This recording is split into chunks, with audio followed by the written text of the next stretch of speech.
സമീപിച്ചപ്പോൾ അതിനെ കണ്ട് അതിനെക്കുറിച്ച് കരഞ്ഞു. നഗരത്തോട് അടുത്തു, നഗരത്തെ കണ്ടു, നഗരത്തെ കുറിച്ച് കരഞ്ഞു.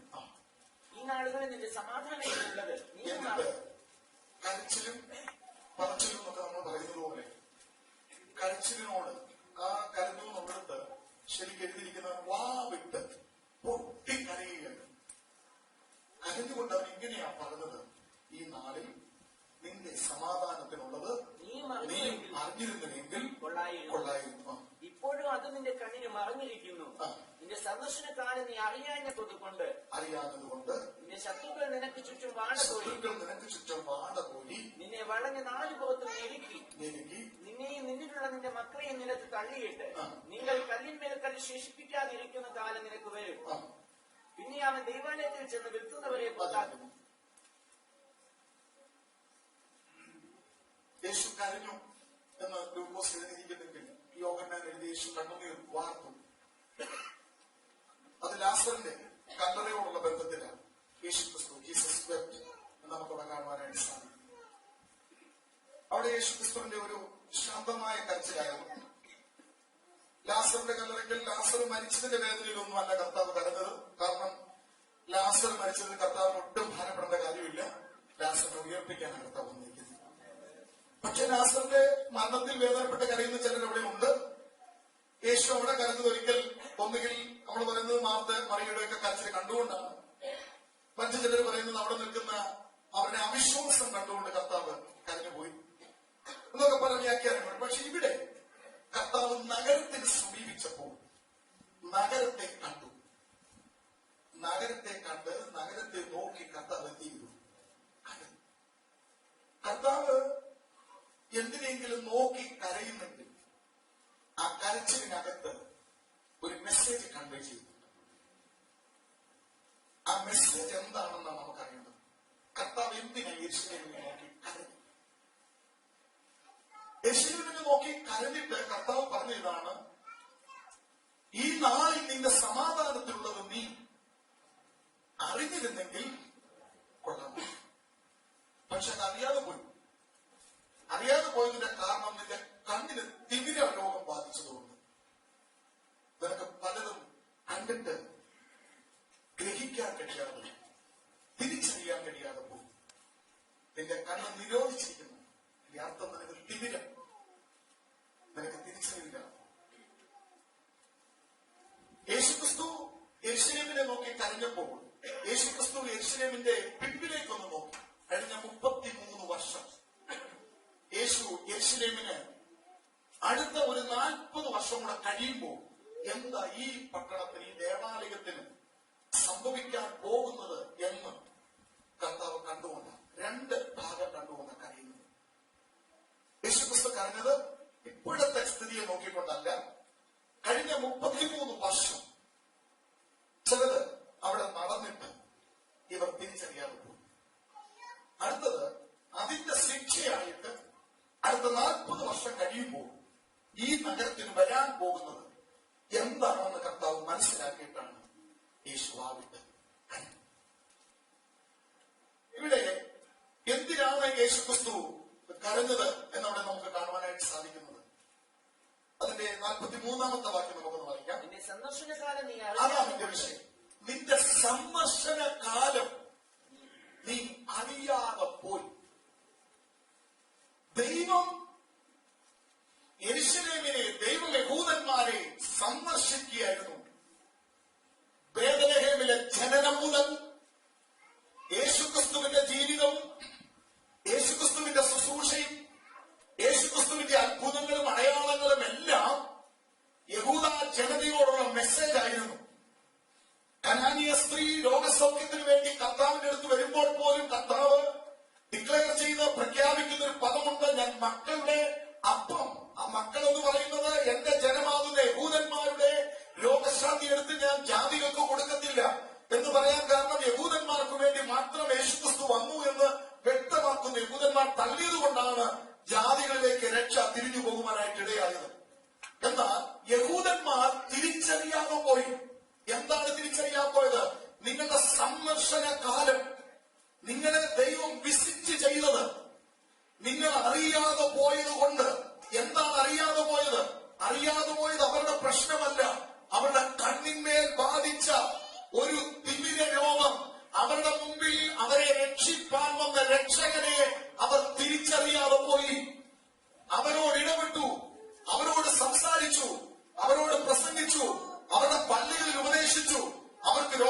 നൽകി. പ്രവാചകനാകുന്ന യെശയ്യാവ് പറഞ്ഞതെല്ലാം ഇവനിലൂടെ വെളിപ്പെട്ടിട്ടും ഇവർ തിരിച്ചറിഞ്ഞില്ല. എന്താ പ്രവാചകനാകുന്ന യെശയ്യാവ് പറഞ്ഞത്? ദരിദ്രന്മാരോട് സുവിശേഷം അറിയിപ്പാൻ അവൻ എന്നെ അഭിഷേകം ചെയ്തിരിക്കുന്നു. ദേവാലയത്തിൽ ചെന്ന് യേശുക്രിസ്തു പുസ്തകം വിടർത്തി വായിച്ച വേദഭാഗമിത, ദരിദ്രന്മാരോട് സുവിശേഷം അറിയിപ്പാൻ എന്നെ അഭിഷേകം ചെയ്തിരിക്കുന്നു. ബദ്ധന്മാർക്ക് വിടുതലും കുരുടന്മാർക്ക് കാഴ്ചയും പീഡിതന്മാരെ സ്വതന്ത്രരായി അയക്കുവാനും എന്നെ അയച്ചിരിക്കുന്നു എന്ന് പറഞ്ഞപ്പോൾ അവർക്കത് വിശ്വസിക്കാൻ കഴിഞ്ഞില്ല. അവർക്ക് ആ വചനം ഏറ്റെടുക്കാൻ കഴിഞ്ഞില്ല. പക്ഷെ കുറെ പേര് പറഞ്ഞു, ഇതുവരെ ഞങ്ങളുടെ പുരോഹിതന്മാർ പ്രസംഗിച്ചതുപോലെയല്ല, ഇവൻ അധികാരത്തോടെ പ്രസംഗിക്കുന്നുണ്ട്. യേശുക്രിസ്തുവിനെ കുറിച്ച് യെശയ്യാവ് എഴുതിയ അതേ വേദഭാഗം ദേവാലയത്തിൽ നിന്നുകൊണ്ട് കർത്താവ് തിരുവായി ഒഴിഞ്ഞ് പറഞ്ഞിട്ടും അവരുടെ സന്ദർശനകാലം അവർ അറിയാതെ പോയി. അറിയാതെ പോകാനുള്ള പ്രധാനപ്പെട്ട കാരണം മറ്റൊന്നുമല്ല, അവരുടെ ബാധിച്ചിരുന്ന അന്ധത, അവർക്ക് ബാധിച്ചിരുന്ന തിമിര രോഗമാണ്. എന്നാൽ ഒരു മനുഷ്യനിൽ ആ തിമിര രോഗം ബാധിച്ചവനെ ദൈവം സന്ദർശിച്ചപ്പോൾ അവരത് തിരിച്ചറിഞ്ഞു. ആ തിരിച്ചറിഞ്ഞൊരു വ്യക്തിയെ ഞാൻ നിങ്ങളുടെ മുമ്പിൽ കൊണ്ടുവരാം. ദമസ്കോസിലേക്ക് ഒരു പടക്കുതിരയെ പോലെ ഈ മാർഗത്തെ തച്ചുടയ്ക്കുവാൻ കടന്നുപോയ അപ്പോസ്തലനായ പൗലോസ് അല്ലെങ്കിൽ ശൗൽ, ഗമാലിയലിന്റെ പാദപീഠത്തിലിരുന്ന് പഠിച്ചവൻ, സന്നദ്ധി സംഘത്തിൽ അംഗത്വം ലഭിച്ചവൻ. അന്ന് സന്നദ്ധി സംഘത്തിൽ അംഗത്വം ലഭിക്കണമെങ്കിൽ പഞ്ചഗ്രന്ഥങ്ങൾ, മോശയുടെ പഞ്ചഗ്രന്ഥങ്ങൾ കാണാതെ പറഞ്ഞ്, വള്ളിപുള്ളി തെറ്റാതെ കാണാതെ പറഞ്ഞ് കേൾപ്പിക്കുന്ന ഒരു വ്യക്തിക്ക് മാത്രമേ ഈ സന്നദ്ധി സംഘത്തിൽ അംഗത്വം ലഭിക്കത്തുള്ളൂ. ഇത്രമാത്രം അംഗത്വമൊക്കെ ലഭിച്ചവനും യേശുക്രിസ്തുവിന്റെ സന്ദർശനം തിരിച്ചറിയാതെ ആ മാർഗത്തെ തകർക്കുവാൻ മുൻപോട്ട് പോയപ്പോൾ പട്ടാപ്പകൽ ഞാൻ പറഞ്ഞിട്ടുള്ളതാണ്, അവന്റെ നേരെ ഒരു രൂപാന്തരത്തിന്റെ ശക്തി കടന്നു വന്ന് കുതിരപ്പുറത്ത് യാത്ര ചെയ്ത ശൗലിനെ അടിച്ചു നിലത്തിട്ടു. അവന്റെ കാഴ്ച നഷ്ടപ്പെട്ടു. അവന്റെ കാഴ്ച നഷ്ടപ്പെട്ട് അവൻ 3 ദിവസം ഒരു വീട്ടിൽ പാർക്കുകയാ. അനന്യാസ് എന്ന പാസ്റ്ററെ ദൈവത്തിന്റെ ആത്മാവ് ഉണർത്തി അവന്റെ വീട്ടിലേക്ക് അയച്ചിട്ട് പറഞ്ഞു, തോൽക്കൊല്ലനാകുന്ന ആ ശീമോന്റെ വീട്ടിൽ പാർക്കുന്ന അവനെ ചെന്ന് നീ കൈവച്ച് പ്രാർത്ഥിക്കണം. അവിടെ എഴുതിയിരിക്കുന്നത് ഇങ്ങനെയാ, പൗലോസിന്റെ മേൽ അനന്യാസ് പ്രാർത്ഥിക്കുവാൻ ചെന്ന് കൈവച്ച് പ്രാർത്ഥിക്കുമ്പോൾ അവന്റെ കണ്ണിൽ നിന്ന് ചെടുമ്പന് പോലെ ഏതോ ഒന്ന് നിലത്തു വീണു. അപ്പോൾ അവന് മനസ്സിലായി, എന്നെ സന്ദർശിച്ചത് യേശുവാ. ദൈവം നമ്മെ സന്ദർശിക്കുന്നുണ്ട്. തിരിച്ചറിയാതെ പോകുന്നത് എന്തുകൊണ്ടാണെന്നറിയാമോ? നമ്മളെ ബാധിച്ചിരിക്കുന്ന തിമിരമാണ്. ദൈവം നിങ്ങളെ തൊടുന്നുണ്ട്. ദൈവം നിങ്ങളോട് സംസാരിക്കുന്നുണ്ട്. ദൈവം നിങ്ങളോട് ഇടപെടുന്നുണ്ട്. ദൈവം നിങ്ങളെ സ്പർശിക്കുന്നുണ്ട്. പക്ഷെ ദൈവത്തിന്റെ സ്പർശനമോ, ദൈവത്തിന്റെ ശബ്ദമോ, ദൈവത്തിന്റെ ഇടപെടലോ, ദൈവത്തിന്റെ സാന്നിധ്യമോ ഒന്നും തിരിച്ചറിയാതെ കാലങ്ങൾ മുൻപോട്ട് പോയാൽ ഒരു കാര്യം ഓർത്തുകൊള്ളണം, സന്ദർശനകാലം അറിയാതെ പോയതിന്റെ പേരിൽ ഒരു ന്യായവിധി മുൻപിലുണ്ട്. യെരൂശലേമേ, നിന്നെ ഞാൻ സന്ദർശിച്ച സന്ദർശന കാലം എന്ന് പറയുന്ന ആ സമയം, ആ പീരീഡ് നീ അറിയാതെ പോയി. അതാണ് നിങ്ങൾക്കിനി വരാൻ പോകുന്ന ദുരന്തത്തെ കുറിച്ച് യേശു പറഞ്ഞത്. അറിയാതെ പോയി എന്നുള്ളത് കർത്താവിനെ വേദനിപ്പിച്ചെങ്കിലും അറിയാതെ പോയതിന് ദൈവം കൊടുക്കാൻ പോകുന്ന ശിക്ഷ ചെറുതല്ല. അതുകൊണ്ടാണ് കർത്താവ് എഴുതിയിരിക്കുന്നത്, അറിയാതെ പോയതിന്റെ പേരിൽ വരുത്താൻ. അവ സന്ദർശനം അറിഞ്ഞവരുണ്ട്. ഈ ചെറുമ്പനുമൊന്ന് അവന്റെ കണ്ണിൽ നിന്ന് നിലത്ത് വീണപ്പോൾ സംഭവിച്ചത് എന്തെന്ന് ചോദിച്ചാൽ, പൗലോസ് പിന്നീട് തന്റെ തൂലികകൾ ചലിച്ചപ്പോൾ എഴുതി, കാഴ്ചയാലല്ല ഞാൻ വിശ്വാസത്താലാ നടക്കുന്നത്. എവിടെ വരെ ഞാൻ കാഴ്ചയാൽ നടന്നെന്ന് ചോദിച്ചാൽ, ഡമസ്കോസിലേക്ക് പോകുന്ന വഴിയിൽ ആ പട്ടാപ്പകൽ നട്ടുച്ച വരെ ഞാൻ നടന്നത് കാഴ്ചയാലാണെങ്കിലും ചെറുമ്പനുമോളം എന്റെ കണ്ണീര് പോയപ്പോൾ ഇപ്പോൾ എന്റെ നീതിമാൻ നടക്കുന്നത് വിശ്വാസത്താലാണ്. ഒരു ദൈവവൈതന്യ വിശ്വാസത്താൽ നടക്കാൻ പഠിക്കുന്നത് എന്നാന്ന് ചോദിച്ചാൽ, തിമിരം കണ്ണീര് പോയി കഴിയുമ്പോഴാ കർത്താവ് നമ്മളെ തൊടുമ്പോൾ നമ്മുടെ തിമിരം മാറിപ്പോവുകയാ. ചെറുമ്പനുമോളൊന്ന് നിലത്ത് വീഴുമ്പോൾ നാം ഇങ്ങനെ വിളിച്ചു പറയും, കാഴ്ചയാലല്ല വിശ്വാസത്താലാ നടക്കുന്നത്. അല്പം കൂടെ കഴിഞ്ഞപ്പോൾ തന്റെ തൂലിക ഇങ്ങനെ ചലിക്കുവാൻ തുടങ്ങി. എനിക്ക് ലാഭമായിരുന്നതല്ല ഞാൻ ഛേദമെന്നെണ്ണി. എപ്പോഴാണെന്നറിയാമോ? എന്റെ കണ്ണിൽ നിന്ന് ചെറുമ്പനുമോനെ ഒന്ന് നിലത്ത് പോയപ്പോൾ എനിക്ക് ലാഭമെന്ന് പറഞ്ഞ് ഞാൻ കെട്ടിപ്പൊക്കി വച്ചിരുന്നതിനെയൊക്കെ ഞാൻ ഛേദമെന്നെണ്ണി. അതാണ് നമ്മുടെ ജീവിതത്തിൽ ദൈവത്തിന്റെ സന്ദർശനം ഉണ്ടായി കഴിയുമ്പോൾ നമ്മളിൽ സംഭവിക്കുന്ന മാറ്റം. വീണ്ടും പൗലോസ് പറയുകയായിരുന്നു, എനിക്ക് പ്രശംസിപ്പാൻ പലതുമുണ്ട്, പക്ഷെ അതെല്ലാം ഞാൻ ചപ്പെന്നും ചവറെന്നും എണ്ണി ഒരു വേസ്റ്റ് കൊട്ട വാങ്ങിച്ച് ഞാൻ പ്രശംസിക്കുവാനായിട്ട് എഴുതി വെച്ചിരുന്ന ഗമാലിയലിന്റെ പാദപീഠത്തിലിരുന്ന് പഠിച്ച സർട്ടിഫിക്കറ്റ് എന്റെ കയ്യിലുണ്ടായിരുന്നു. സന്നദ്ധി സംഘത്തിലെ അംഗത്വം ലഭിച്ചതിന്റെ മുദ്ര എന്റെ കയ്യിലുണ്ടായിരുന്നു. ജാതി നോക്കിയാൽ ഞാൻ യഹൂദ ജാതിക്കാരനാ. ഗോത്രം നോക്കിയാൽ ഞാൻ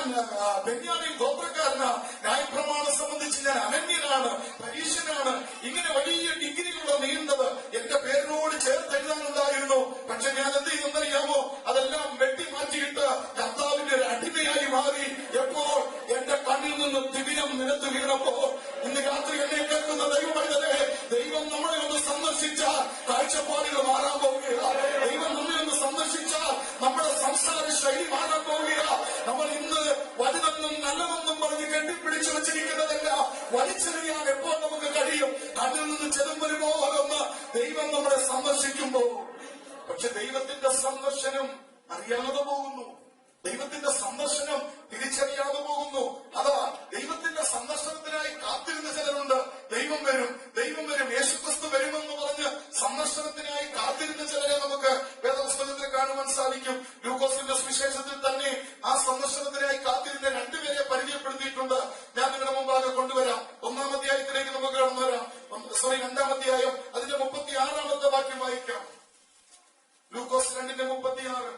ആശേർ ഗോത്രത്തിൽ ഫനുവേലിന്റെ മകളാകുന്ന ഹന്ന എന്ന് പറയുന്ന ഒരു പ്രവാചിയുണ്ടായിരുന്നു. പ്രവചനവരങ്ങളാൽ നിറഞ്ഞ ഫനുവേലിന്റെ മകളാകുന്ന ഹന്ന എന്ന് പറഞ്ഞ ഒരു സഹോദരി ഉണ്ടായിരുന്നു. പുള്ളിക്കാരിയുടെ പ്രായം എത്രയെന്നറിയാമോ? അവർ കന്യാകാലത്തിൽ പിന്നെ കന്യാകാലം എന്ന് പറഞ്ഞാൽ 15 വയസ്സാണ്. 15-ാമത്തെ വയസ്സിൽ വിവാഹം കഴിഞ്ഞു. കർത്താവിനോട് കൂടി എത്ര കാലം ജീവിച്ചു കഴിഞ്ഞിരിക്കുന്നത്? 7 സംവത്സരം ജീവിച്ചു. 15+7 അടുത്തത് 84 സംവത്സരം വിധവയും. 84 സംവത്സരം വിധവ. 84 15+7+84. ഇപ്പൊ ഈ അമ്മച്ചിക്ക് എത്ര വയസ്സുണ്ടെന്ന് അറിയാമോ? 106 വയസ്സുള്ള അമ്മച്ചി. എവിടെ അമ്മച്ചി? നമ്മളാണെങ്കിൽ 106 വയസ്സുള്ള അമ്മച്ചിക്ക് കൊളാമ്പി എടുത്ത് കട്ടന്റെ കീഴിൽ വെച്ച് ഒരു ഫ്ലാസ്കിനകത്ത് കുറച്ച് വെള്ളമൊക്കെ എടുത്ത് വെച്ചിട്ട് പറഞ്ഞാൽ, അമ്മച്ചി ഞാൻ യോഗത്തിന് പോവുകയാണ്, അമ്മച്ചി ആവശ്യമുള്ളവരെ എടുത്ത് കുടിച്ചാൽ മതി. അല്ലെങ്കിൽ ഹോം നേഴ്സിനെ എടുത്ത് നിർത്തേണ്ട പ്രായമാ 106 വയസ്സെന്നൊക്കെ പറയുന്നത്. പക്ഷെ അമ്മച്ചിയെ കുറിച്ച് എഴുതിയിരിക്കുന്നത് എന്താണെന്നറിയാമോ? ദൈവത്തിന്റെ പുത്രനാകുന്ന യേശുക്രിസ്തു വരുമെന്നുള്ള വെളിപ്പാട് അകത്ത് കയറിയപ്പോൾ ആ സന്ദർശനത്തിനായി കാത്തിരുന്ന ഒരു പ്രവാചകിയാണ് ഹന്ന. വായിക്കാം. വിധവയും വളരെ വയസ്സ് ചെന്നവളുമായി ആലയം വിട്ടു പിരിയാതെ. എന്താ അവളുടെ യോഗ്യത? 1-ാമത്തെ യോഗ്യത ആലയവുമായിട്ട് ഭയങ്കര ബന്ധമാ. ആലയവുമായിട്ട് ബന്ധം എന്ന് പറഞ്ഞാൽ അതിന്റെ അർത്ഥം ദൈവവുമായിട്ട് ബന്ധമെന്ന. ആലയത്തിൽ മീറ്റിംഗ് ഉണ്ടെങ്കിലും ഇല്ലെങ്കിലും അന്യാപ്രവാദിയോടൊത്ത് തീർന്ന് പ്രാർത്ഥിക്കും. എപ്പോഴും ആലയം തുറന്നിട്ടിരിക്കുക. എന്തിനാണെന്നറിയാമോ? ആലയം അടയ്ക്കാൻ പറ്റത്തില്ല. അന്നയ്ക്ക് എപ്പോഴും ആത്മപ്രേരണ ഉണ്ടാകുന്നത് പുള്ളിക്കാരി ആലയത്തിലേക്ക് വരും. ആലയം വിട്ടു പിരിയാതെ 106 വയസ്സുള്ള അമ്മച്ചിക്ക് ആലയത്തിനകത്ത് കിടക്കുന്ന തിളപ്പ് കണ്ടോ? ആലയം വിട്ടുപിരിയാതെ. എന്താ കാരണമെന്നറിയാമോ? അവൾ യേശുക്രിസ്തുവിന്റെ സന്ദർശനത്തിനായി കാത്തിരിക്കുകയാണ്. വായിക്കാം. ദൈവാലയം വിട്ടുപിരിയാതെ ഉപവാസത്തോടും പ്രാർത്ഥനയോടും 30 കഴിഞ്ഞാൽ പിന്നെ ഉപവസിക്കാൻ പറ്റത്തില്ല മാസ്റ്ററെ. ഇതിനകത്ത് ഭയങ്കര എരിച്ചിലും പൊച്ചിലും ഒക്കെയാ. എന്നാ 106 വയസ്സുള്ള അമ്മച്ചിക്ക് ഉപവസിക്കുന്നതിന് ഒരു പ്രശ്നമില്ല. നല്ല ഒന്നന്തരമായിട്ട് ഉപവസിക്കുക. വായിച്ചോ. ഉപവാസത്തോടും പ്രാർത്ഥനയോടും കൂടെ. ഉപവാസമുണ്ട്, പ്രാർത്ഥനയുണ്ട്. രാവും പകലും ആരാധന ചെയ്തപ്പോൾ. രാവും പകലും. ഈ കുറിവാക്യം നിങ്ങൾ മറക്കരുത്. ഞാനിത് അവസാനം കൊണ്ടുവരുന്നത് അതുകൊണ്ടാ.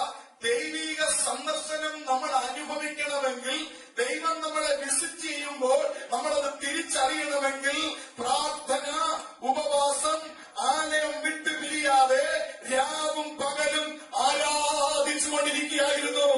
ഈ അല്ലായ്ക്ക് എന്താ സംഭവിച്ചെന്നറിയാമോ? ശീലകളിൽ പൊതിഞ്ഞ ഒരു കുഞ്ഞിനെ കൊണ്ട് ജോസഫച്ചാനും മേരിയമ്മാമയും കൂടെ കയറി വരുമ്പോൾ അവരുടെ കയ്യിലിരിക്കുന്ന ചോര കുഞ്ഞിനെ കണ്ടപ്പോൾ അന്നയ്ക്ക് മനസ്സിലായി, ഇവനാ ഇസ്രായേലിന്റെ രക്ഷകൻ, ഇവനാ വീണ്ടെടുക്കുകാരൻ. ദൈവീക സന്ദർശനം കാണാൻ പ്രാർത്ഥിക്കുന്നവർക്കേ കഴിയത്തുള്ളൂ, ആരാധിക്കുന്നവർക്കേ കഴിയത്തുള്ളൂ. ആലയം വിട്ടുപിരിയാതെ, ആലയം വിട്ടുപിരിയാത്ത ഒരു ബന്ധം ദൈവമായിട്ട് ഉണ്ടാകണമെന്നുള്ള കാര്യം മറന്നു പോകരുത്. അടുത്ത മറ്റൊരു വ്യക്തിയെ കൂടെ ഞാൻ നിങ്ങൾക്ക് പരിചയപ്പെടുത്തി തരാം. ലൂക്കോസിന്റെ സുവിശേഷത്തിൽ തന്നെ 2-ാം അധ്യായത്തിന്റെ 25-ാം വാക്യത്തിലേക്ക് വരാം. ശിമിയോൻ എന്ന് പറഞ്ഞ പേരുള്ള മനുഷ്യനുണ്ടായിരുന്നു. നീതിമാൻ എന്ന് പറഞ്ഞാൽ ശരിയായി നടക്കുന്നവൻ, ബോധത്തോടെ നടക്കുന്നവൻ. ഇത്രേ അർത്ഥമുള്ളൂ. ബോധത്തോടുകൂടെ നടക്കുന്നവനാ നീതിമാൻ. പുള്ളി എന്തിനാ കാത്തിരിക്കുന്നതെന്നറിയാമോ? മക്കളാരും അമേരിക്കുന്നവരൊന്ന് നോക്കി കുത്തിയിരിക്കുകയല്ല. പുള്ളിക്ക് അങ്ങനൊന്നും ഒരു പ്രതീക്ഷയില്ല. എന്റെ ജീവിതത്തിൽ ഇനി ഒരാഗ്രഹം കൂടി ഉള്ളെന്നും പറഞ്ഞിരിക്കുകയല്ല. പുള്ളിക്ക് ഒറ്റ ആഗ്രഹമേ ഉള്ളൂ, ഇസ്രായേലിന്റെ ആശ്വാസത്തിനായി കാത്തിരിക്കുന്നവനും. അവന്റെ മേലുണ്ടായിരുന്ന ഒരു കാര്യം, പരിശുദ്ധാത്മാവിന്റെ മേലുണ്ടായിരുന്നു. നീതിമാനായിരുന്നു, ഇസ്രായേലിന്റെ ആശ്വാസത്തിനായി കാത്തിരുന്നു, പരിശുദ്ധാത്മാവ് അവന്റെ മേലുണ്ടായിരുന്നു. കുറിച്ചു വെക്കേണ്ടവരൊക്കെ കുറിച്ചു വെക്കണം. ദൈവം സന്ദർശിക്കുന്നത് തിരിച്ചറിയാനുള്ള യോഗ്യതകള്: 1 നീതിമാനാണ്, 2 ആശ്വാസത്തിനായി കാത്തിരുന്നവൻ, 3 പരിശുദ്ധാത്മാവ് അവന്റെ മേലുണ്ടായിരുന്നു.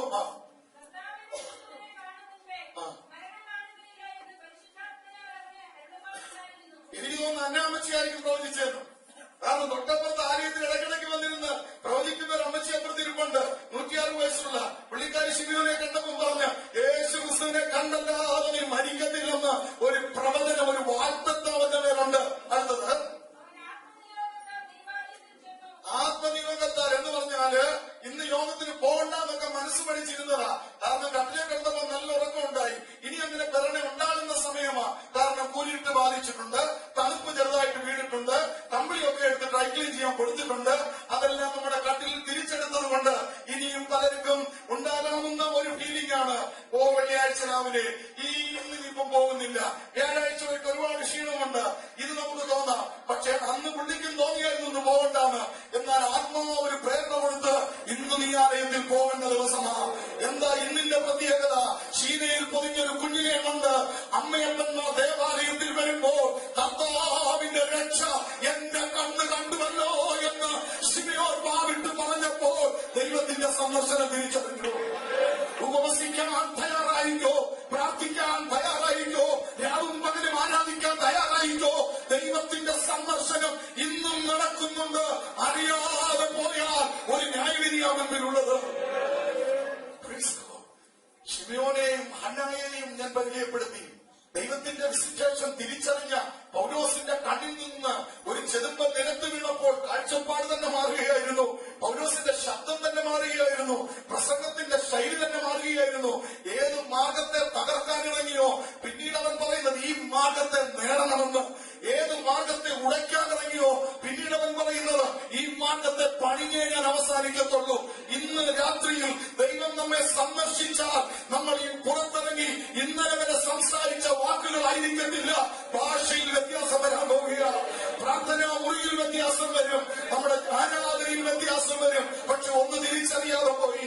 ഇന്ന് ലവോദിക്യ സഭയെ പോലെ നമ്മുടെ സഭകൾക്ക് സംഭവിച്ച പരാജയം എന്തെന്നറിയാമോ? എനിക്കെല്ലാം ഉണ്ട്, ഞാൻ എല്ലാം അറിയുന്നവനാ, ഞാൻ തൃപ്തനാണെന്ന് പറഞ്ഞിരിക്കുന്നത് കൊണ്ട് ദൈവീക സന്ദർശനം തിരിച്ചറിയാൻ കഴിയാതെ പോവുകയാ. ഇവിടെ നമുക്ക് കാണുവാൻ സാധിക്കുന്നത് എന്തെന്നറിയാമോ? അവിടെ ദൈവിക സന്ദർശനം തിരിച്ചറിയാൻ കഴിയാതെ പോയി. പക്ഷെ ശിമയോനെ കുറിച്ച് എഴുതിയിരിക്കുന്നത് ശീലകളിൽ പൊതിഞ്ഞ കുഞ്ഞിനെ, ചോരക്കുഞ്ഞിനെ കൊണ്ടുവന്നപ്പോൾ ഈ അപ്പച്ചൻ അമ്മച്ചും ജോസഫിന്റെയും മറിയുടെയും കയ്യിൽ നിന്ന് ആ കുഞ്ഞിനെ തന്റെ കരങ്ങളിലേക്ക് എടുത്തു പിടിച്ചിട്ട് താൻ ഇങ്ങനെ പറയുക, കൊച്ചുമോനെ നല്ല വിളിച്ചത്, ഇപ്പോൾ നാദാ തിരുവചനം പോലെ അടിയനെ അയക്കണമേ, നിന്നെ കാണുന്നിടം വരെ ഞാൻ ജീവിച്ചിരിക്കുമെന്ന് ഒരു പ്രവചനം കേട്ടിട്ടുണ്ടായിരുന്നു. ഇപ്പോൾ എന്റെ കണ്ണ് എന്റെ രക്ഷകനെ കണ്ടല്ലോ, ഇനി എന്നെ തിരിച്ചു വിട്ടാട്ട് എന്ന് പറഞ്ഞ കുഞ്ഞിനോട് പറയുക, എന്റെ പ്രാണൻ നിന്റെ കയ്യിലാണെന്ന്. ഈ കിടക്കുന്ന പിഞ്ചു കുഞ്ഞ് കർത്താവാണെന്ന് തിരിച്ചറിയാൻ ശിമോന് കഴിഞ്ഞത് അവൻ ഉപവാസത്തോടും പ്രാർത്ഥനയോടും കാത്തിരുന്നു. തിരിച്ചറിഞ്ഞതിന്റെ ഒരു പ്രത്യേകത അവൻ എഴുതിയിട്ടുണ്ട്, അവന്റെ മേൽ ദൈവാത്മാവുണ്ടായിരുന്നു. ദൈവാത്മാവ് നിങ്ങളുടെ മേലുണ്ടാ, തിരിച്ചറിയാനുള്ള കൃപ നിങ്ങൾക്കുണ്ടാകും. കൂട്ടുവിശ്വാസിയെ കണ്ടാൽ ഇതെന്റെ വിശ്വാസിയാണെന്ന് തിരിച്ചറിയാം. എന്റെ ഭാര്യയെ കണ്ടാൽ, എന്റെ കുഞ്ഞുങ്ങളെ കണ്ടാൽ, എന്റെ അപ്പനെ കണ്ടാൽ, എന്റെ അമ്മയെ കണ്ടാൽ, എന്റെ പാസ്റ്ററെ കണ്ടാൽ, എന്റെ വിശ്വാസിയെ കണ്ടാൽ എനിക്ക് തിരിച്ചറിയാൻ കഴിയുന്നത് ആത്മാവ് എന്റെ മേലുണ്ടെങ്കിലാ. അതുകൊണ്ട് കൊരിന്ത്യർ എഴുതിയിരിക്കുന്നത് ആത്മീയൻ സകലത്തെയും വിവേചിക്കുന്നു, അവനോ ആരാലും വിവേചിക്കപ്പെടുന്നില്ല. ആത്മീയൻ സകലത്തെയും, ആത്മീയൻ എന്തുകൊണ്ട് സകലത്തെയും തിരിച്ചറിയുന്നു? അവന്റെ മേൽ ദൈവാത്മാവുണ്ട്. ഇന്ന് രാത്രി ഓർത്തോ, ദൈവാത്മാവ് നിങ്ങളുടെ മേലുണ്ടോ? നിങ്ങൾക്കൊരു തിരിച്ചറിവ് അതിനകത്തുണ്ടാവുകയാണ്. ദൈവാത്മാവിനെ പ്രാപിക്കണം, ദൈവാത്മാവിനെ പ്രാപിക്കണമെന്ന് ദൈവദാസന്മാർ പറയുന്നത് ഞങ്ങൾ സഭയിൽ ഇത്ര പേര് അഭിഷേകം പ്രാപിച്ചെന്നുള്ള കണക്ക് പറയാനല്ല. ഒരുത്തന്റെ മേൽ ആത്മാവ് യഥാർത്ഥമായി വന്നാൽ തിരിച്ചറിവോടെ സംഭവിക്കുകയാണ്. ശിമയോൻ ഈ കുഞ്ഞിനെ തിരിച്ചറിയാൻ കാരണം ദൈവാത്മാവ് അവന്റെ മേൽ ഉണ്ടായിരുന്നു നമുക്ക് കാണുവാനായിട്ട് സാധിക്കുന്നുണ്ട്. സന്ദർശനകാലം അറിയാതെ പോയി, സന്ദർശനകാലം അറിയാതെ പോയി. അതുകൊണ്ട് എന്താ സംഭവിച്ചെന്നറിയാമോ? യേശുക്രിസ്തു AD 30 നിന്നുകൊണ്ടാണ് നഗരത്തെ നോക്കി ഇങ്ങനെ കരഞ്ഞതെങ്കിൽ, നഗരത്തെ നോക്കി ഇങ്ങനെ പറഞ്ഞതെങ്കിൽ എന്താ എഴുതിയിരിക്കുന്നറിയാമോ? ഞാൻ നിന്നെ സന്ദർശിച്ചത് നീ അറിയാതെ പോയത് കൊണ്ട് സംഭവിക്കാൻ പോകുന്നതെന്നറിയാമോ? ശത്രുക്കൾ വന്ന് വാളകോരി നിന്നെയും നിന്റെ മക്കളെയും പിടിച്ചുകൊണ്ടുപോകും. ഇത് പറയുമ്പോൾ യെരൂശലേമിൽ ഒരു സംഭവങ്ങളും ഉണ്ടായിട്ടില്ല. യെരൂശലേം ഉറപ്പുള്ളൊരു ദേവാലയമായി ഉയർന്നു പൊങ്ങി നിൽക്കുകയാ. ശിഷ്യന്മാർ ആശ്ചര്യപൂർവ്വം ഒരിക്കൽ യെരൂശലേമിലൂടെ നടന്നു പോകുമ്പോൾ കർത്താവിനോട് പറഞ്ഞതാ, നോക്കൂ ഗുരു, നമ്മുടെ ആലയം എത്ര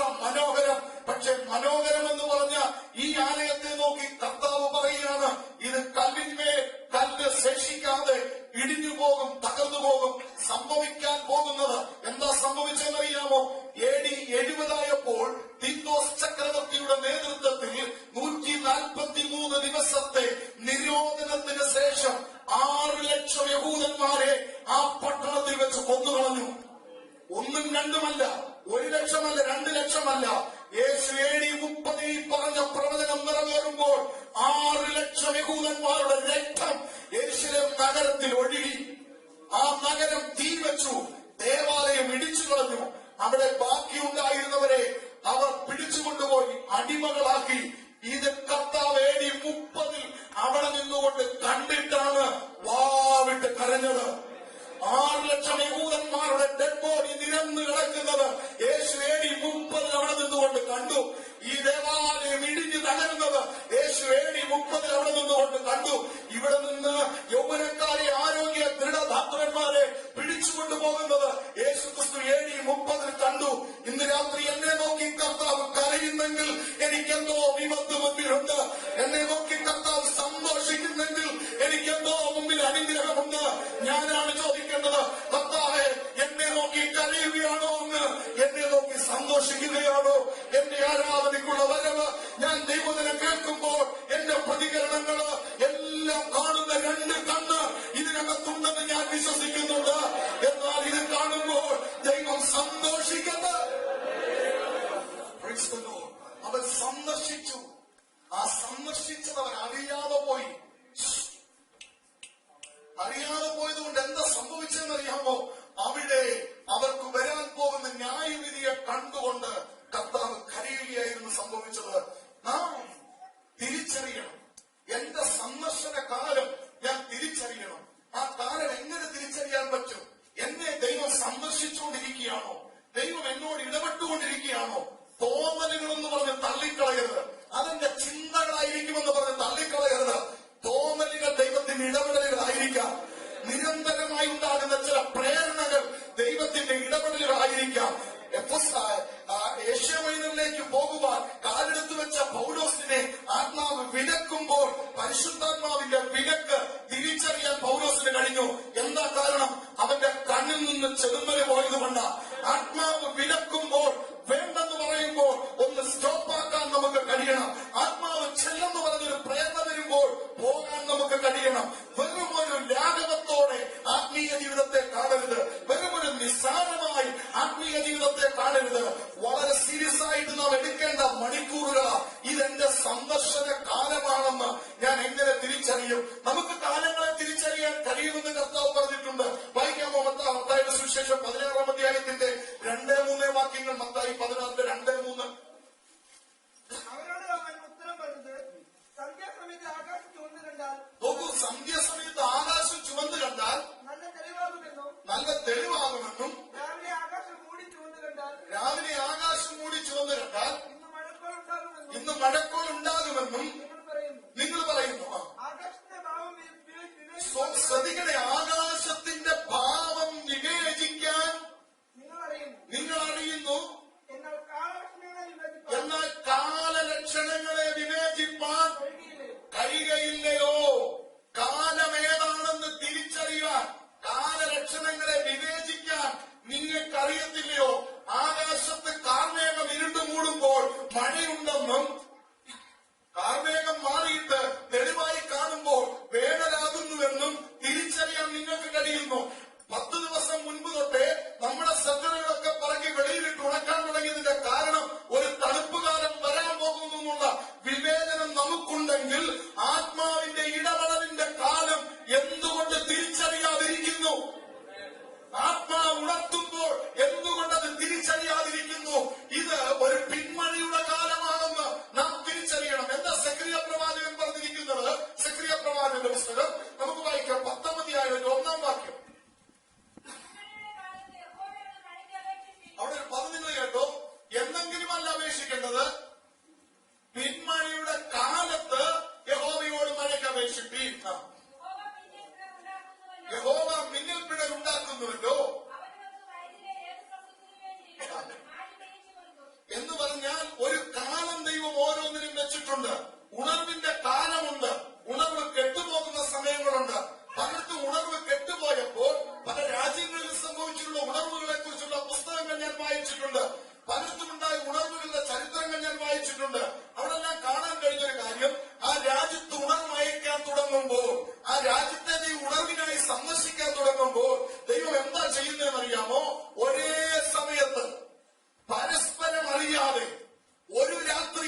അനേക ദൈവമക്കളെ ഒരു വിഷയത്തിനായി ഉണർത്തി പ്രാർത്ഥിച്ചെങ്കിൽ അത് പിന്മഴയുടെ കാലമാ, അത് ഉണർവിന്റെ കാലമാ.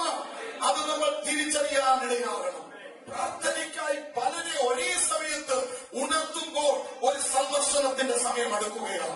എന്തോ ദൈവം ചെയ്യാൻ തുടങ്ങുകയാണ്, എന്തോ ദൈവം ചെയ്യാനുള്ള സമയം അടുത്തിരിക്കുകയാണ്. അതിനായിട്ട് അവരും പരസ്പരം അറിയുന്നില്ലെങ്കിലും തമ്മിൽ കാണുമ്പോൾ പറയുക, കഴിഞ്ഞ രാത്രി എനിക്ക് ഉറക്കം നഷ്ടപ്പെട്ടു, കഴിഞ്ഞ രാത്രി ഞാൻ എഴുന്നേറ്റിരുന്നു, ബൈബിൾ വായിക്കാനും പ്രാർത്ഥിക്കാനും തുടങ്ങി. ഉടനെ മറ്റേ പറയും, എന്റെ ബ്രദറെ ഇന്നലെ രാത്രി എനിക്കും ഈ അനുഭവം ഉണ്ടായി.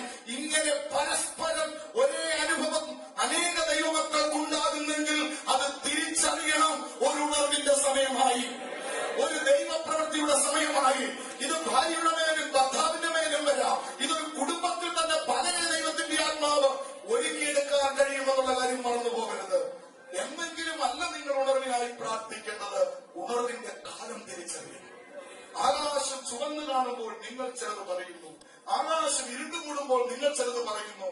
ആകാശ ലക്ഷണങ്ങളെ വിവേചിപ്പാൻ നിങ്ങൾക്ക് കഴിയുമെങ്കിൽ ഉണർവിന്റെ കാലങ്ങളെ, ദൈവപ്രവൃത്തിയുടെ കാലങ്ങളെ, സന്ദർശനത്തിന്റെ സമയങ്ങളെ നിങ്ങൾ എന്തുകൊണ്ട് തിരിച്ചറിയുന്നില്ല? ദൈവം നിങ്ങളോട് നിരന്തരമായി ഇടപെടുന്നുണ്ട്. അതിനെ തോന്നലുകളാക്കി മാറ്റരുത്. പരിശുദ്ധാത്മാവ് ഇടപെടുക. കഴിഞ്ഞ ദിവസം ക്യാമ്പിൽ ദൈവജനം പ്രസംഗിച്ച് 2 ദിവസം കഴിഞ്ഞപ്പോൾ ഒരു സഹോദരൻ എന്നെ വിളിച്ച് ചോദിക്കുക, പാസ്റ്ററെ എന്നോട് പതതുപോലെ ആത്മാവ് ഈ ദിവസങ്ങൾ ഇടപെടുക, ഞാൻ എന്ത് വേണം? ജോലി വിടണമോ, സുവിശേഷ വേല ചെയ്യണമോ? ഞാൻ പറഞ്ഞു, ആത്മാവ് ഇടപെട്ടാൽ ഇനി ഒരൊറ്റ ദിവസം ജോലിയുടെ ഷൂവിനകത്ത് നിൽക്കരുത്, വേലയ്ക്ക് വേണ്ടി ഇറങ്ങിക്കൊള്ളണം. ആത്മാവ് നിന്നെ ഉപയോഗിക്കാനുള്ള സമയം അടുത്തു. ഇനി നിനക്ക് നിൽക്കാൻ പറ്റത്തില്ല. അതിനെ വലിച്ചെറിയാൻ നിന്റെ ഉള്ളിൽ ആത്മപ്രേരണ വരുമ്പോൾ വലിച്ചെറിഞ്ഞിട്ട് വിശ്വാസ കണ്ണുകളോടെ ഇതും എടുത്തുകൊണ്ട് ഇറങ്ങിയാൽ ലക്ഷിപ്പിക്കുന്നവനല്ല ദൈവം, ചുമട്ടുകൂലി തരാൻ ദൈവം വിശ്വസ്തന. വേലയ്ക്കുള്ള വിളി നമ്മുടെ അകത്ത് കിടപ്പുണ്ടോ? അടങ്ങിയിരിക്കരുത്. ഇനി സമയം നമ്മുടെ മുൻപിലില്ല. വേഗത്തിൽ ചിലത് ചെയ്തെടുത്തേ പറ്റത്തുള്ളൂ.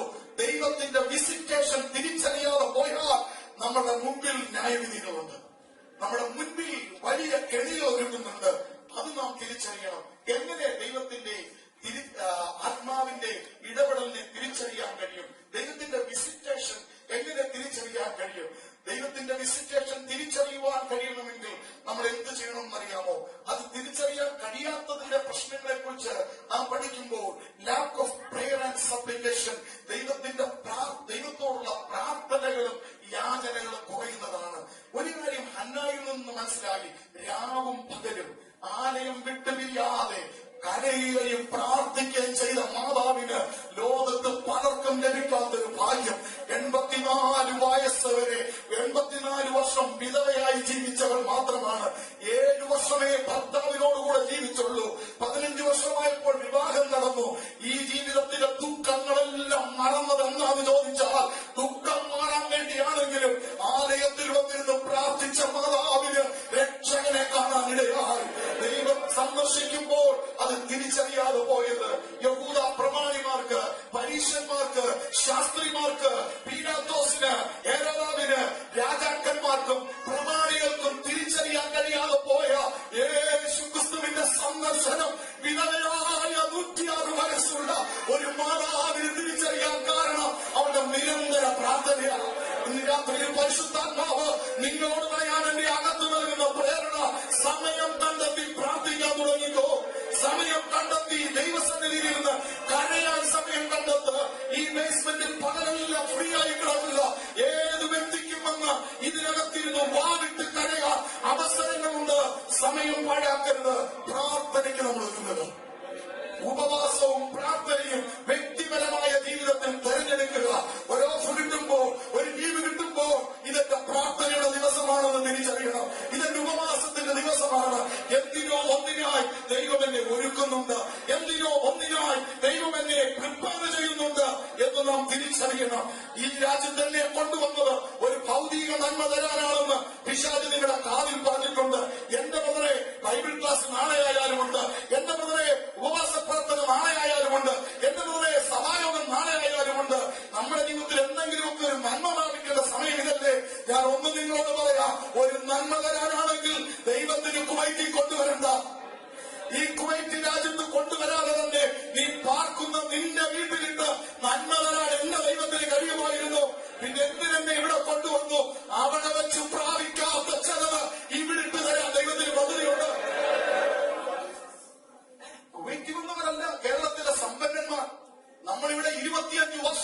ഉണ്ടാക്കിയത് 2-3 വർഷം കൊണ്ട് കേരളത്തിൽ ഉണ്ടാക്കിയവരെ എനിക്കറിയാം. പക്ഷെ അതിനപ്പുറമായി ഈ രാജ്യത്ത് വന്ന് ഇവിടുത്തെ ചൂടും തണുപ്പും എന്റെ ശരീരത്തിൽ ഇട്ട് തരുന്നതിനകത്ത് ദൈവത്തിനെന്നോ മറ്റൊരു പദ്ധതി എന്നെ കുറിച്ചുണ്ട്. ഞാൻ എന്നെ ഒരുക്കുന്നത് ദൈവം അതിനായിട്ടാണ്. ഈ വെളിപ്പാടിന്റെ അകത്ത് വന്നു കഴിയുമ്പോൾ എനിക്ക് മനസ്സിലാകും ദൈവത്തിന് എന്നെ ഒരുക്കാനുള്ള സമയമാണ്. ലാക്ക് ഓഫ് പ്രേയർ, പ്രാർത്ഥനയുടെ കുറവ്, ദൈവത്തിന്റെ സ്പർശനം അറിയുന്നില്ല. ദൈവം എത്രയോ രാത്രി വന്ന് ആ ചൂടുള്ള കൈ നമ്മുടെ മേൽ വെച്ചിട്ടുണ്ട്, പക്ഷെ നമ്മൾ തിരിച്ചറിഞ്ഞിട്ടില്ല. ദൈവം എത്രയോ പ്രാവശ്യം ബൈബിളിൽ തുറന്നു വായിച്ചപ്പോൾ നമ്മളോട് ഇടപെട്ടിട്ടുണ്ട്, പക്ഷെ നമ്മൾ തിരിച്ചറിഞ്ഞിട്ടില്ല. ദൈവം എത്രയോ പ്രാവശ്യം ഈ ആലയത്തിനകത്ത് വെച്ച് നമ്മൾ ഇടപെട്ടിട്ടുണ്ട്, പക്ഷെ നാം തിരിച്ചറിഞ്ഞിട്ടില്ല. തിരിച്ചറിയാതെ പോയത് കൊണ്ട് നമുക്ക് ഒരുങ്ങാൻ കഴിഞ്ഞില്ല. എന്നാൽ നിരന്തരം പ്രാർത്ഥനയിലും നിരന്തരം കണ്ണുനീരിലും ഇരുന്ന് പ്രാർത്ഥിക്കുന്ന ദൈവമക്കളുണ്ടെങ്കിൽ നിശ്ചയമായി ദൈവത്തിന്റെ സന്ദർശനം തിരിച്ചറിയാനിടയാണ്. ദൈവത്തിന്റെ സന്ദർശനം തിരിച്ചറിയുന്നതിന് തടസ്സം മുൻവിധികൾ. നമുക്ക് കുറെ മുൻവിധികളുണ്ട്. ആ മുൻവിധികളെ നമ്മൾ മാറ്റണം. ഇങ്ങനെയാകാവൂ, പരിശുദ്ധാത്മാവ് ഇവിടെ വരെ വരാവൂ, ഇതായിരിക്കണം ലെവൽ, ഇങ്ങനെയായിരിക്കണം ആരാധന. ഞാൻ അഭിഷേകം പ്രാപിച്ചപ്പോൾ ചലിച്ചില്ല, ഞാൻ ഇങ്ങനെ നിന്നോളൂ. പിന്നെ എന്റെ അടുത്ത് നിൽക്കുന്നവർ എന്തിനാ ഇത്ര ആവേശം കാണിക്കുന്നത്? അതൊന്നും വേണ്ട ബ്രദറെ, ഇങ്ങനൊന്നുമല്ല അഭിഷേകം. ഞാൻ പ്രാപിച്ചോണം വേണം മറ്റേയാളും പ്രാപിക്കാൻ. അതല്ലേ മുൻവിധിയായിട്ടിരിക്കുന്നത്. ഞങ്ങളുടെ ആലയത്തിൽ പണ്ട് പരിശുദ്ധാത്മാഭിഷേകത്തിന് വേണ്ടി പ്രാർത്ഥിച്ചപ്പം കേരളത്തിൽ ഏതോ 10, 40, 50 ഉള്ള ഒരു ലോക്കൽ ചർച്ചിൽ 10-25 വർഷം ഒരു ലോക്കൽ വിശ്വാസിയായിട്ടിരുന്ന് ഒറ്റ ചർച്ചിന്റെ ആത്മീയ അന്തരീക്ഷം മാത്രം കണ്ട നമ്മുടെ മനസ്സിൽ കെട്ടിക്കിടക്കുന്നത് ഈ ആലയത്തിൽ ഞാൻ കണ്ടതാണ് ആത്മീയം അല്ല. അവിടെ പുറത്തു വരുമ്പോൾ വേറെ ചിലത് ദൈവം കാണിക്കുകയാണ്.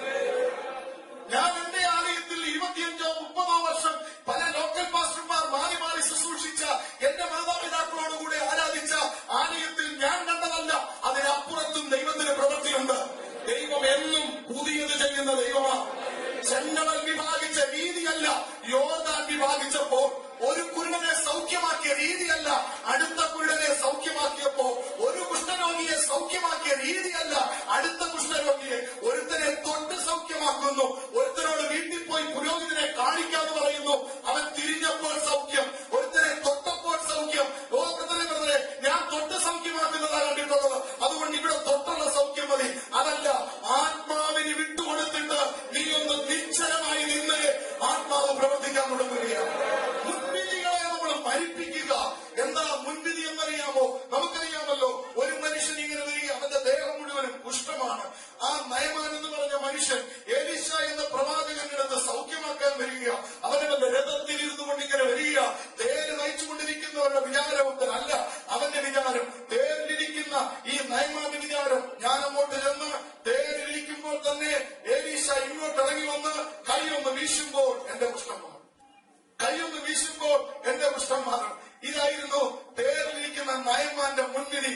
പക്ഷേ എലീശ പ്രവാചകൻ ഇറങ്ങി വന്നതുമില്ല. എലീശ പ്രവാചകൻ ഇങ്ങനെ പറഞ്ഞു, നീ പോയി യോർദാൻ നദിയിൽ 7 പ്രാവശ്യം മുങ്ങണം.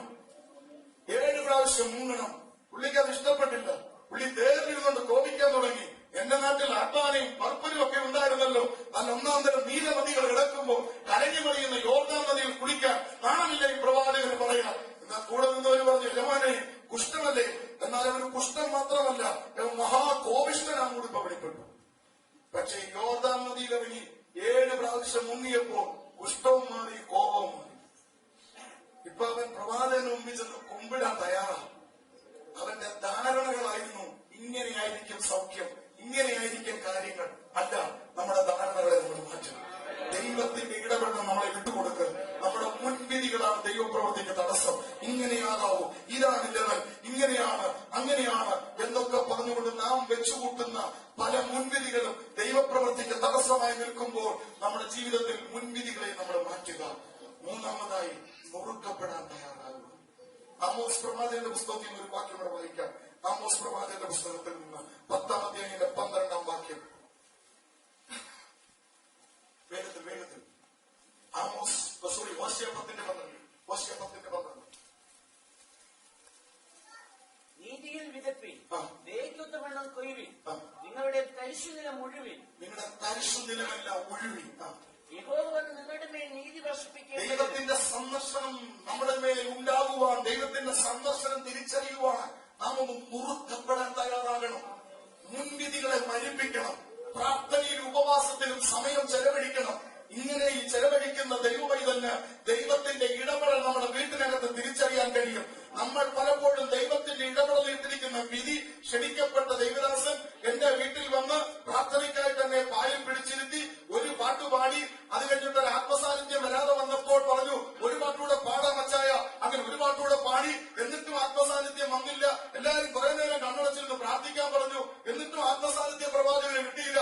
പിന്നെ പറഞ്ഞു ഓരോരുത്തരും ഈ 2 വാക്ക് പ്രാർത്ഥിക്കാൻ പറഞ്ഞു. അങ്ങനെ ഓരോരുത്തരെ കൊണ്ടും പ്രാർത്ഥിച്ചപ്പോൾ പുള്ളിക്ക് എന്തോ ഒരു ചിരി വെളിപ്പെട്ടു. ഇതിനു വേണ്ടിയാണ് നമ്മൾ മണിക്കൂറുകൾ കാത്തിരുന്നത്. ഇതല്ല, ദൈവത്തിന് നേരിട്ട് ഇടപെടാൻ സമയമുണ്ട്. ദൈവത്തിന് നേരിട്ടുള്ള ഇടപെടൽ തിരിച്ചറിയാൻ നമ്മൾ തയ്യാറാകുക. നമ്മൾ വേദപുസ്തകം വായിക്കുമ്പോൾ, നമ്മൾ കുടുംബ പ്രാർത്ഥനയ്ക്ക് ഇരിക്കുമ്പോൾ നമ്മുടെ കുഞ്ഞുങ്ങളിലൂടെ ദൈവത്തിന്റെ ഇടപെടൽ തിരിച്ചറിയാൻ കഴിയട്ടെ. പപ്പായ ഇന്നലെ രാത്രി ഞാനൊരു സ്വപ്നം കണ്ടു, മമ്മി ഇന്നലെ രാത്രി ഞാനൊരു ദർശനം കണ്ടു, പപ്പായും മമ്മിയും വണ്ടി ഓടിച്ചു പോകുന്നു, ഒരു വിഷയം ഉണ്ടാകുന്നു, ഞാനിങ്ങനെ സ്വപ്നം കണ്ടു. എന്റെ കുഞ്ഞിലൂടെ ദൈവം ഇടപെടുകയാണ്. ദൈവത്തിന്റെ ഇടപെടൽ എന്റെ കുഞ്ഞുങ്ങളിലൂടെ സംഭവിക്കട്ടെ. ദൈവത്തിന്റെ ഇടപെടൽ എന്റെ വീട്ടിനകത്ത് സംഭവിക്കട്ടെ. ദൈവം അത് ചെയ്യാൻ കഴിയുമെന്ന് വിശ്വസിക്കുക. എന്റെ മുൻവിധികളാണ്, വരുന്ന പ്രവാചകനെ കൂടെ മാത്രമേ ദൈവം സംസാരിക്കത്തുള്ളൂ എന്നുള്ള എന്റെ മുൻവിധികളെ മരിപ്പിച്ചിട്ട് ദൈവം എന്നോട് സംസാരിക്കുകയാണ്. എന്താ സംഭവിച്ചെന്നറിയാമോ? Lack of prayer and supplication മാത്രമല്ല, നമ്മുടെ മുൻധാരണകൾ, നമ്മുടെ മുൻവിധികളെ നാം മരിപ്പിക്കുവാൻ തയ്യാറാകണം. ഏറ്റവും ഒടുവിൽ ഞാൻ പറഞ്ഞത്, നമ്മുടെ കഠിനമായിരിക്കുന്ന ഹൃദയങ്ങൾ, ദൈവത്തിന്റെ ഇടപെടൽ തിരിച്ചറിയാൻ കഴിയാത്തത്, ഹൃദയം കഠിനപ്പെട്ടുപോയി. എന്തൊക്കെയോ വിഷയങ്ങളാ നമ്മുടെ ഹൃദയത്തിന് കഠിനത ബാധിച്ചിരിക്കുകയാണ്. അതൊന്ന് ഉടയട്ട്. തരിശുനിലം എന്ന് പറയാൻ കാരണം, മുൻപ് വിളവെടുത്ത വയല, മുൻപ് അവിടെ നിന്ന് നല്ല മൂർമേനി കൊയ്തതാ. പക്ഷെ ഇപ്പൊ വിളവൊന്നും ഇറക്കാത്തത് കൊണ്ട് അതിങ്ങനെ കളപിടിച്ച് കിടക്കുകയാ. അവിടേക്ക് ചില വണ്ടിയിൽ ഇറങ്ങി ഒന്ന് മെതിച്ചു കഴിയുമ്പോൾ, അവിടേക്കൊന്ന് ഉഴുത് മറിച്ചു കഴിയുമ്പോൾ അടുത്ത ഒരു വിത്ത് പാകാൻ തക്കവണ്ണം ഒന്ന് ഉടഞ്ഞു മാറട്ടെ. ദൈവത്തിന്റെ സന്ദർശനങ്ങളെ എനിക്ക് തിരിച്ചറിയാൻ കഴിയണം. എന്റെ വീട്ടിൽ ദൈവം ഇറങ്ങി വരുന്നുണ്ട്. എന്റെ കൊച്ചു വീട്ടിൽ ദൈവത്തിന്റെ ഇടപെടലുണ്ട്. ഞാൻ ഷെയറിങ്ങിലാ താമസിക്കുന്നതെങ്കിലും അതിനകത്ത് വന്ന് എന്നോട് ഇടപെടാൻ ദൈവത്തിന് ആഗ്രഹമുണ്ട്. ക്യാമ്പിനകത്താണ് ഞാൻ താമസിക്കുന്നത്. എന്റെ കൂടെ കിടക്കുന്ന ബാക്കി 3 പേരും ആ 2 ബെഡിൽ മുകളിലും താഴെയുമാണ് കിടക്കുന്നെങ്കിൽ 3 പേരെ ഓവർടേക്ക് ചെയ്തുകൊണ്ട് വന്ന് നിന്നോട് ഇടപെടാൻ ദൈവത്തിന് കഴിയും. അവരൊട്ട് അറിയത്തുമില്ല, നീ അറിയുന്നവനുമായിരിക്കും. അങ്ങനെ സംഭവിച്ചിട്ടുണ്ട്. ശൗൽ ഓടിപ്പോകുമ്പോൾ കൂടെ പോകുന്നവർ ഒരു വെളിച്ചമേ കണ്ടോളൂ. പക്ഷെ ശൗല് ശബ്ദം കേട്ടു. ദൈവത്തിന്റെ ഇടപെടൽ നടുറോഡിൽ വെച്ചുണ്ടാകാം. ദൈവത്തിന്റെ ഇടപെടൽ നമ്മുടെ ക്യാമ്പിനകത്തുണ്ടാകാം. അതുകൊണ്ട് ദൈവത്തിന്റെ ഇടപെടലിനായി തിരിച്ചറിയണം. മുൻവിധികളെ മാറ്റ്. യഹൂദന്മാർ യേശുവിനെ തിരിച്ചറിയാതെ പോയതെന്താ? യഹൂദന്മാർ യേശുവിന്റെ സന്ദർശനം അറിയാതെ പോയതെന്താ? അവർ വിചാരിച്ചെടുത്തല്ല യേശു ജനിച്ചത്. അവർ വിചാരിച്ചത് കൊട്ടാരത്തിൽ രാജപ്രൗഢിയോടുകൂടെ ഒരു രാജകീയ കുഞ്ഞ് ജനിക്കുമെന്ന്.